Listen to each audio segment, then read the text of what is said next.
Good evening, this is Dr. Cardenas. In the channel Healing Addiction is Fast and Easy. Today we are going to be talking about how to heal the addiction to food, which is probably my favorite subject because this is where my wisdom began. I wrote the book Spaghetti and Meatballs, The Permanent Weight Loss Solution, and is the book that really has inspired me and has taught me all that I am trying to teach you. It is of course complemented by the wisdom that I received from looking at the Word of God, which has been with us for the last 4,000 years and that we still have some difficulty understanding. So today's lecture is in how to control your weight and how to improve your health, because the food addiction that is attacking this country is now out of control. And so this is a personal battle that I fought until I was age 45, and that for the last 9 years had become under control, because as I teach, healing addiction is fast and easy, and so it's a matter of repetition. In order to begin this lecture, I want to make sure that you go back and listen to the first 6 videos in which I describe the creative force. The creative force is a force that has been acting upon us, and sometimes we use it in a positive way and sometimes we use it in a negative way. And if you are not aware of this power of this force, it does not stop the force from giving you the results. And so acquiring the knowledge or becoming aware that there is this force that I call the creative force that is in your thoughts is 50% of the battle, of the fight.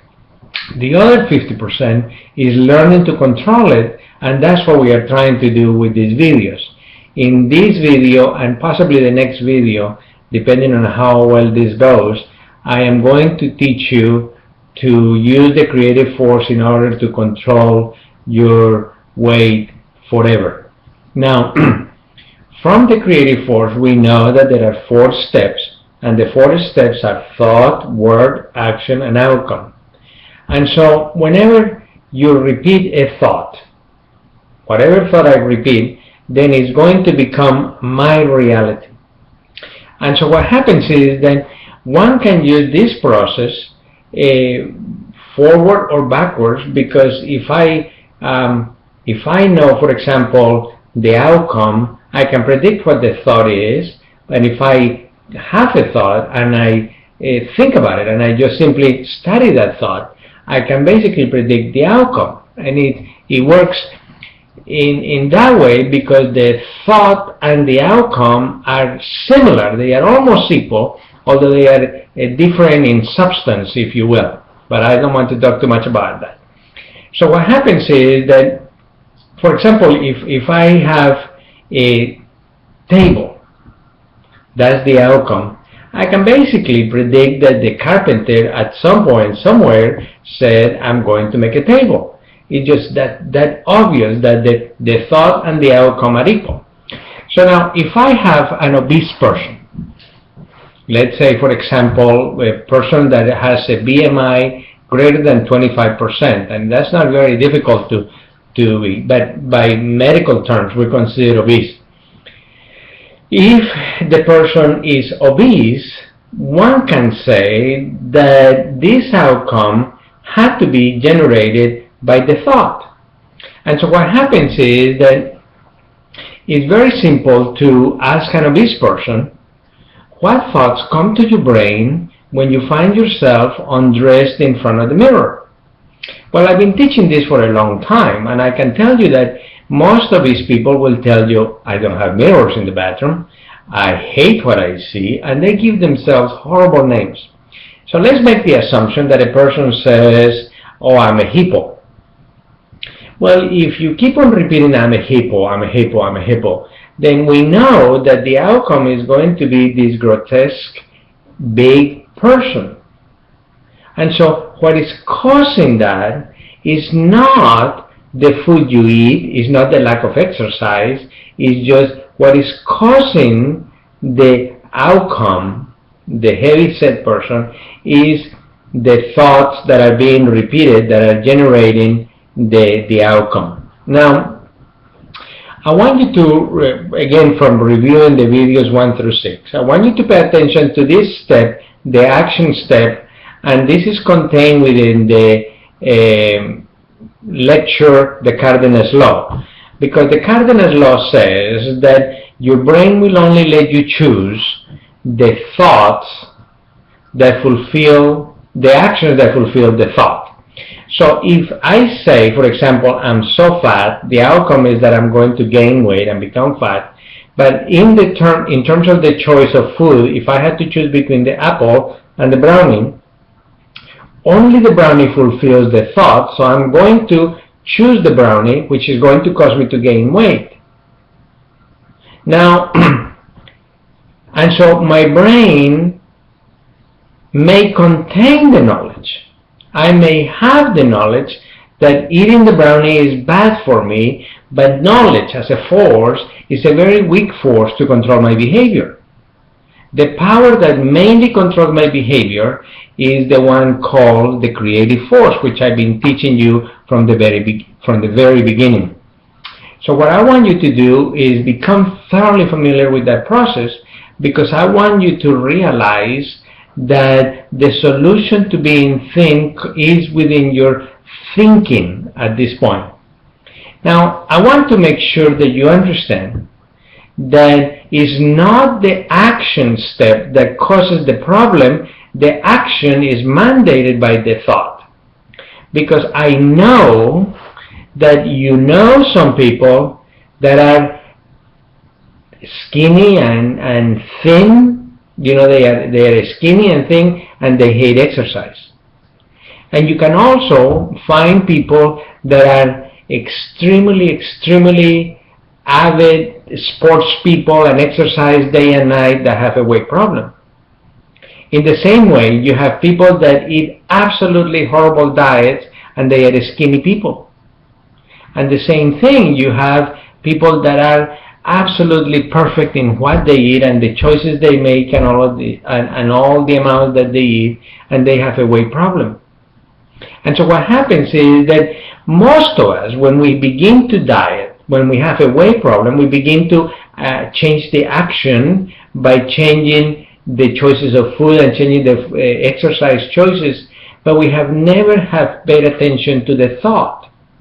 And unless you change the thought, you'll never change the outcome in a permanent manner. All of this is written in the book, The Permanent Weight Loss Solution, and I put the title Spaghetti and Meatballs because I was explaining the creative force in that book using the example of making the spaghetti and meatballs. Now, the thoughts that we have certain fields of action. And one of the problems that we make when we are looking in the mirror is that we tend to combine thoughts, one on top of each other, but we don't realize that we are putting them all together, and therefore the actions that we choose seem to be almost illogical to the reality that we live, thus creating the impression of addiction. And so what happens is that, for example, when a woman looks in the, I say woman because I am an OBGYN doctor and I only see women patients, female patients.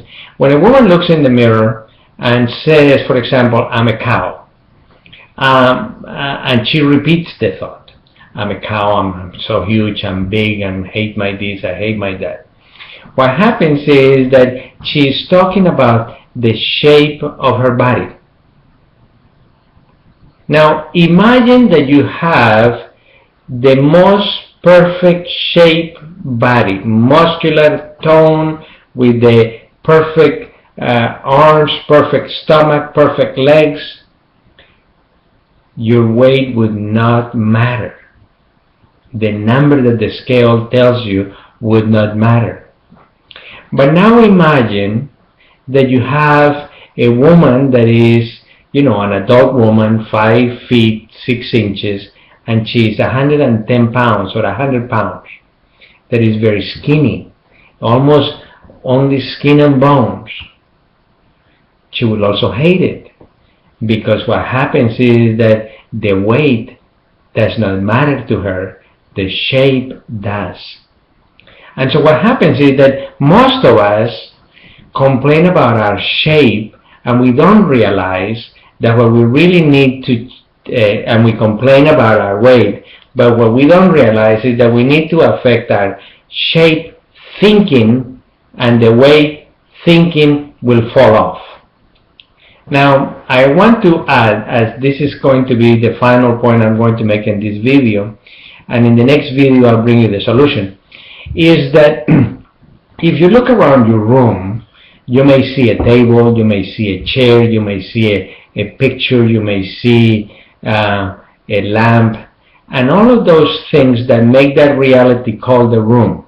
For example, the lamp, as an outcome, it began as a thought. The table began as a thought. The chair began as a thought. And all of these thoughts come together, forming the reality that you call the room where you're standing or sitting. Something similar happens to your body. Something similar happens to the shape of your body and the type of food that you eat. So what happens is that when you find yourself, let's say 50, 100, sometimes 200 pounds overweight, I want you to realize that that's the consequence. That reality comes as a result of multiple thoughts that affect multiple areas, and that we will need to deal one by one. In the next video, I am going to be explaining how to solve and what areas to change in order to make the weight loss permanent. And I am really happy to say that after 9 years of teaching this, I accomplished a loss of 90 pounds, and it's permanent now because I simply control the thoughts that I generate in my head. So in the next video, I will give you the final answer. This is Dr. Cárdenas. Thank you.